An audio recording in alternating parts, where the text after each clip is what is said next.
Hey everyone, welcome to the video. I'm Amy and I post 3 videos a week. I post a lot of 3-day foundation wear tests, full face first impressions, full face one brand, things like that. If that sounds like your kind of content, go ahead and subscribe so you don't miss out on mine. In today's video, we are going to be doing another foundation roundup. If you are new here, I do love foundation and I do a lot of foundation content. I do a lot of 3-day foundation wear tests where I wear the foundation for 3 different days, but I also would like to compare similar foundations to each other. So I have these foundation roundups, as I call them, where I do 1-day wear tests. I will show you those clips in this video, and then I look up what the claims are, what the price is, the shade range, everything like that, and we talk about it, compare it to each other. I rank them at the end so I can tell you which one of this grouping is my favorite.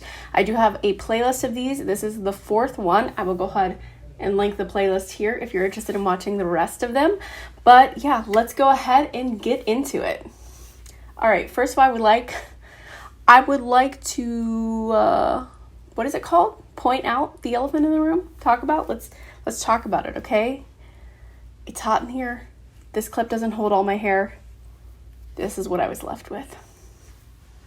That's my excuse and I'm sticking to it. So yes, today we are talking about these foundations aren't necessarily foundations that they may not be marketed the same way. So you may not have connected the dots, but after I have tried all of these, they reminded me of each other. So to me, these are thin, comfortable, dry skin friendly with a matte finish. That's how I'm going to describe these. So we've got today, I'm going to just tell you the roundup. We've got the Pat McGrath Skin Fetish Foundation. We've got the Makeup Forever Reboot Foundation, the Nars Sheer Glow Foundation, and the Koki Skin Perfect HD foundation. So we're just doing 4 today because these ones are the 4 that I've tried that I'm like, ooh, that reminds me of that one. Ooh, that reminds me of that one. So yes, let's get into some details. First of all, the Nars Sheer Glow is described as a sheer buildable foundation with a natural looking finish that immaculately even skin tone, complete with skincare benefits and Nars complexion brightening formula. It leaves the skin hydrated, softer, and smoother. An artistry essential for creating a natural finish. When used daily, Sheer Glow Foundation improves the skin's brightness and texture. Ideal for evening the complexion with a natural, lightweight glow. The weird thing about this one is this pump is sold separately. It's $6. But if you buy the pump, the lid for the jar no longer fits. But this is one of my favorite foundations. It is beautiful. I've never worn it like consecutively to notice a change in my skin, but I don't notice a negative impact on my skin. This one is $47. And then you have to pay $6 for the pump.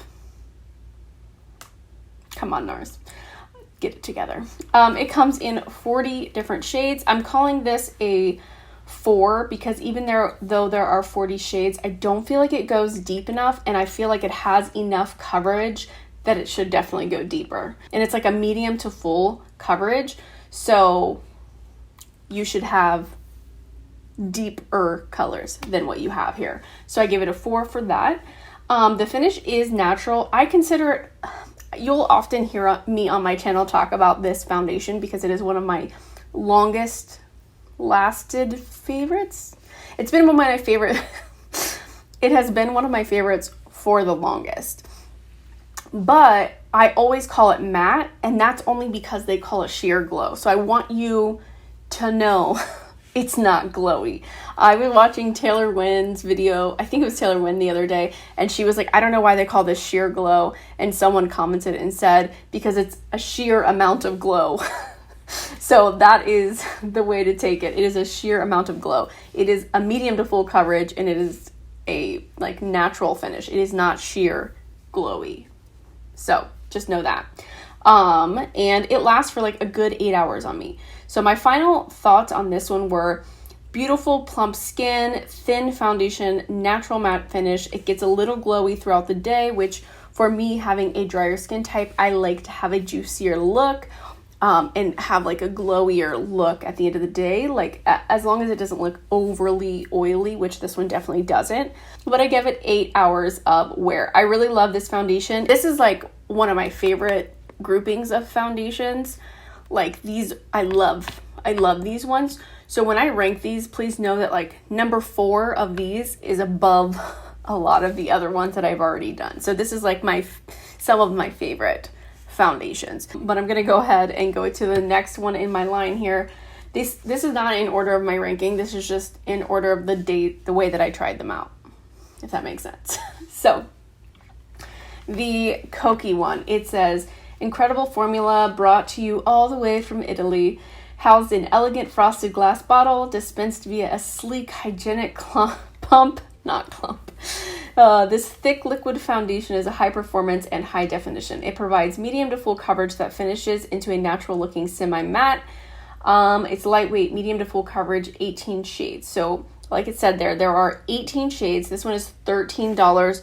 So this is definitely the most affordable, but because it is affordable, it gets a little bit more leeway. Not a lot, but a little bit more leeway. But I do feel like these 18 shades go a little bit more vast. So I give it a 4 as well. So it's like the 40 shades and the 18 shades are the same level to me, because what you did in 40, they could do in 18. 40, yes, you're getting more undertones and stuff. So that's great. And you're probably actually getting more fairer tones as well, but you're still not getting as deep as you need to be, especially for a medium to full coverage foundation. So this one, as well as medium to full, you can definitely build this one up. But this one to me is the most matte. On my dry skin, when I wear this, it's matte. It looks like I've powdered my entire face. It is a matte finish for me. And it lasts for 8 hours like that. My overall thoughts at the end of the day: thin, comfortable matte, stays matte. It broke up a little bit around my chin, but it didn't like wear off or do anything too terrible. It just started to get that little like where my skin was like, I'm thirsty, which if you have dry skin, you understand the dilemma. So if you want a matte finish, you kind of have to balance that out. Of course, I probably could do that with some primers and stuff. I didn't do all that with this wear test. I just did it with my standard every day so that they'd all have like the same chances, it was scientific. Super scientific.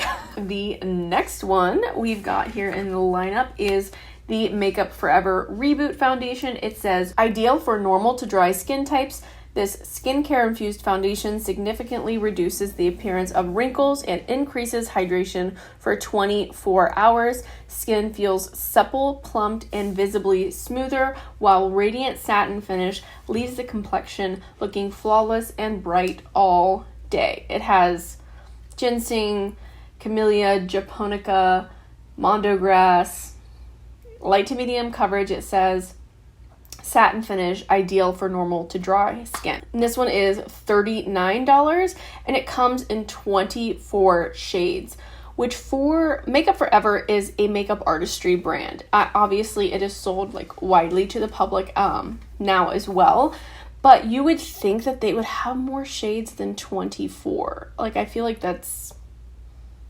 okay.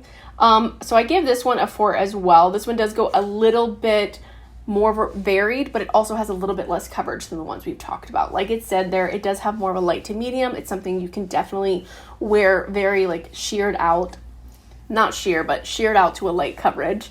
And it does have a satin finish. I definitely agree with that. It is very much like your skin, but not as juicy as like after moisturizer, like before you put moisturizer. Unless you have like extremely dry skin, it's not dry.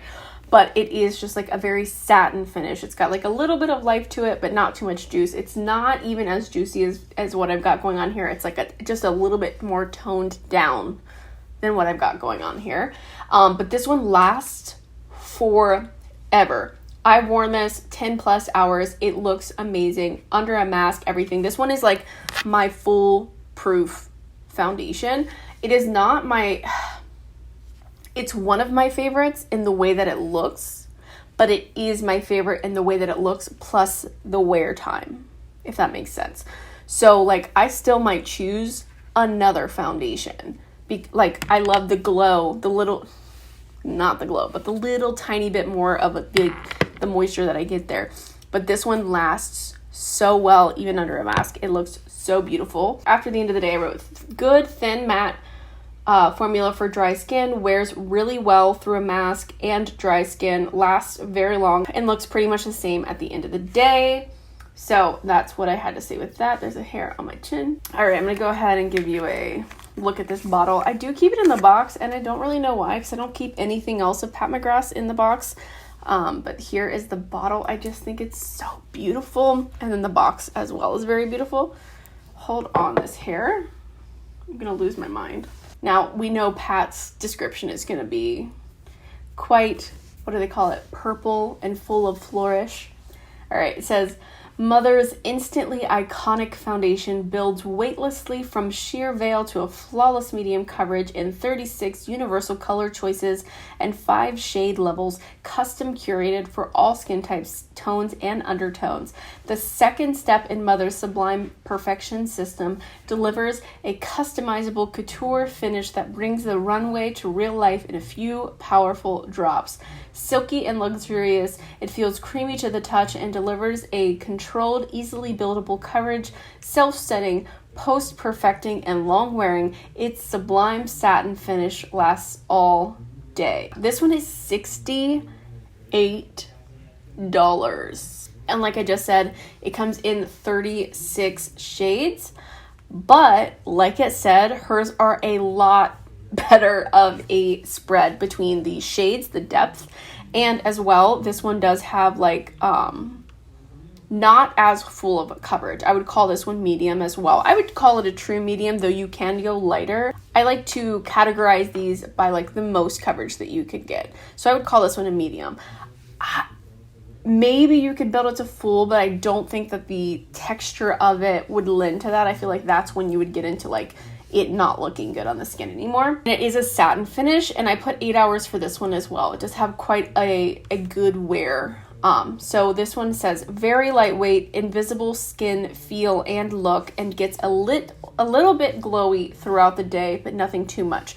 So this one definitely gets more glowy to where some people may even want to set it, whereas this one just gets that little bit of like worn in look, but it still looks so beautiful on the skin. I'm sure you could already tell if you listen to all of that, my ranking, but I'm going to give it to you anyway. Number 1 for me is the Nars Sheer Glow. I just love this foundation. This is the first foundation that I ever purchased that the color was correct. The finish and formula worked really well on my skin. I didn't break out. It did everything for me. It's kind of like my savior foundation. This foundation really broke me into the makeup world because I used to have acne and I tried so many affordable foundations and none of them would work. It made everything look so much worse on my skin.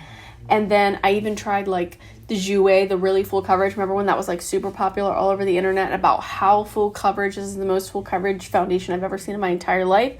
I bought that, tried it on, returned it immediately that day. Like I was like, absolutely not. I bought the Nars Radiant because that's one everybody loved and I hated it and I returned it. Then I bought this one and this one's so good, so beautiful.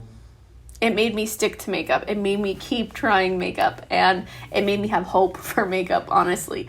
Love this. Highly, highly recommend this if you haven't tried it yet. Go get a sample if they let you get samples now. I'm not sure. So this is my number 1. Number 2 is the Pat McGrath. Man, it's just, you think because it's so expensive that it's going to do the most, and it doesn't. In a good way. It does just the perfect amount, in my opinion. Just the perfect amount. I really, really love this foundation. So this one's number 2. Number 3 is going to be that Makeup Forever Reboot foundation. Like I said, that one just lasts forever, under a mask, all day, through sweat, through tears, everything in the world. So I think this one's a really nice formula. It's not too expensive compared to the other high-end ones that I've got here. And I have not tried it, but I wonder if it would extend the wear of other foundations if you mixed it in. You know, would it be a good mixing foundation as well? Because then it could last you even longer if you mix it with something more affordable. Just throwing that out there. But if none of those are in your price range, but you do want to try one of these, the Kokie one is really good. It's really nice. It's just more matte than the rest of these. So that's why it's number 4 on my list, but I do still really love it. It lasts really long. It looks really beautiful and flawless on the skin. But yeah, that is all I have for you guys today. Thank you so much for watching. I hope you enjoyed this video. If you did, please give it a thumbs up. It helps me out so much. Subscribe if you haven't already, and I will see you in my next video. Bye!